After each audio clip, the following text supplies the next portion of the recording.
Good afternoon and happy Sunday to you. I hope you're having a beautiful summer solstice week wherever you are. So tonight I wanted to share a message with you around resilience. So we've talked a little bit about that before and about the importance of resilience in coping with the world and the days, stressors, traumatic events that happen in all shapes and forms, whether it's visual, auditory, emotional, all the things that can happen to us. Because it's really resilience that helps us then to use those areas of potential of negativity or of something that could cause you potentially to panic or feel fear, instead to see it as an opportunity for growth and to be more purposeful in sitting in the discomfort as you go through it, knowing that you are going to be fine. So, 3 things today that I wanted to bring up that are just really important tools to put into your resilience repertoire. Things that you can use every day to help you fortify your physical body that will then help your psychological state and your overall ability to be more resilient going forward. It's the resiliency that can lead to a more positive state of being, which can be a contributor to happiness. So instead of focusing on happiness, focus on resilience. Number 1, your diet. Nutrition is huge. There's more and more research showing how important the nutrition that we put into our bodies can really psychologically affect us for so many reasons. And I'm sure many of you know and have read things around how it affects your hormonal state. It can affect your overall inulin levels and your blood sugar drops. All of those things are key into what your body then tells you as far as you are feeling stressed or you're feeling good. So things that are really important. Remember to eat throughout the day, particularly first thing in the morning. Make sure you're eating something within 90 minutes of getting up. I know so many people rush into their day. A cup of coffee or a cup of tea doesn't equal a meal. Your body needs that fortification. Get your metabolic rate up and going. So within 90 minutes of getting up in the morning, make sure you have something going into your body that's healthy. Try to go ahead and eat regularly. Now, for some people, that means eating small, regular meals throughout the day. That, for example, works very well for me. But for others, it's about eating routine meals and then snacking smart as they go throughout the day. Keeping your blood sugar levels nice and easy and even, and hydrating well. Things that you should focus on eating. Try to eat protein with each meal. Makes you feel more full, and it helps to go ahead and regulate your metabolic rate. Try to eat complex carbs. Make a point to include things that have minerals like zinc and magnesium, lycopenes in the form of tomatoes, strawberries.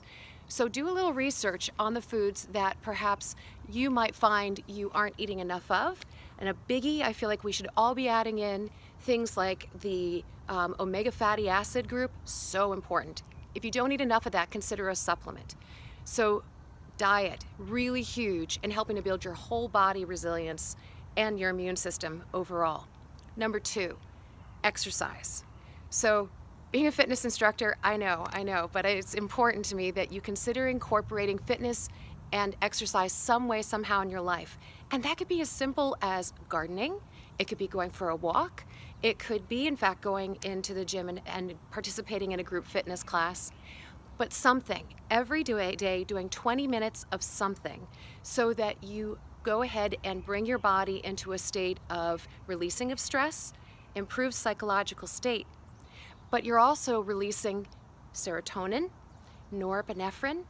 Your heart rate goes up, which causes you then to have an increase in ADP and some nice endorphins being released to your body that help regulate your body and your immune system and your overall state of well-being. And you sleep better. And that's the 3rd thing, sleep.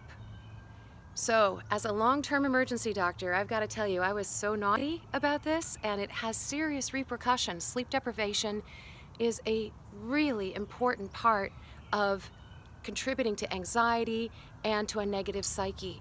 So listen, sleep hygiene is really huge, and I think I've brought this up before, but I'm just going to go through a quick rundown.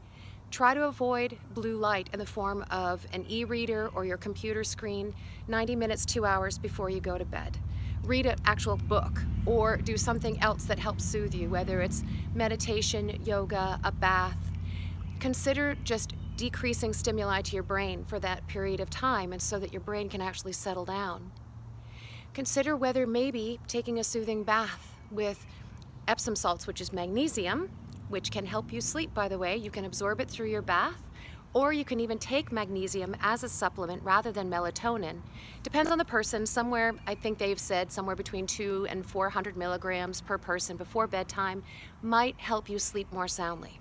But only you would know, and I would obviously have you check in with your doctor before taking anything extra in your world, but just a consideration. And importantly with sleep hygiene is being very regular about when you go to bed and how many hours you're trying to get. You know, a recent study actually showed that we should be getting closer to 8.5 hours of sleep. Do you know why?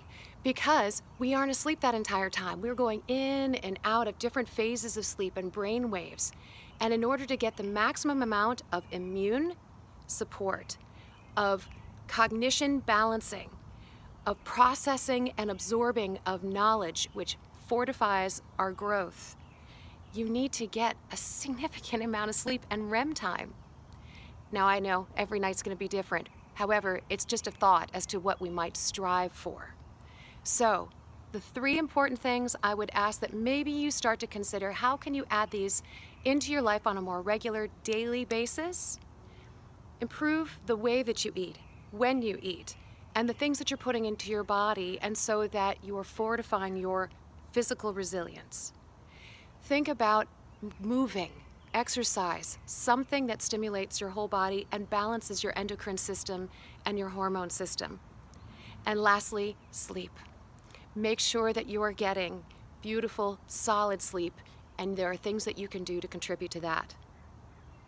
A more resilient soul is going to be a happier soul.